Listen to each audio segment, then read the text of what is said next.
सर्वोच्च न्यायालयानं दिलेल्या आदेशानुसार कोल्हापुरातील तावडे हॉटेल परिसरातील गांधीनगरपर्यंतची जागा महापालिकेची असल्याचं स्पष्ट झालं।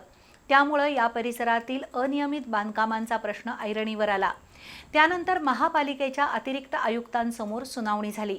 आता तावडे हॉटेल परिसरातील 204 बांधकामधारकांचं म्हणणं महापालिकेनं फेटाळलं असून बेकायदेशीर बांधकामं पाडण्याच्या नोटिसा बजावल्या आहेत।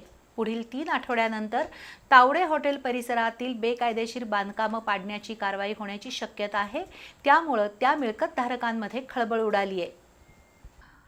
तावडे हॉटेल परिसरातील बेकायदेशीर बांधकामांना महापालिकेनं नोटिसी बजावल्या होत्या। त्याची मुदत गेल्या सोमवारी संपली। त्यानंतर सर्वोच्च न्यायालयाच्या निर्देशानुसार कोल्हापूर महापालिका प्रशासनानं 26 मे रोजी अतिरिक्त आयुक्त रविकांत अडसूळ, उपायुक्त परितोष कंकाळ यांच्यासमोर सुनावणी घेतली। त्यावेळी 204 पैकी 193 बांधकामधारकांनी हरकती सादर केल्या होत्या।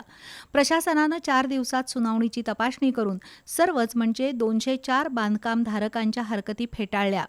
आजपासून पोस्टाद्वारे या बांधकामधारकांना कारवाईबाबत नोटिसा पाठवल्या आहेत। मंगळवारी वेबसाईटवर आणि वृत्तपत्रामार्फतही त्या बेकायदेशीर बांधकामधारकांना नोटिसा दिल्या जाणार आहेत।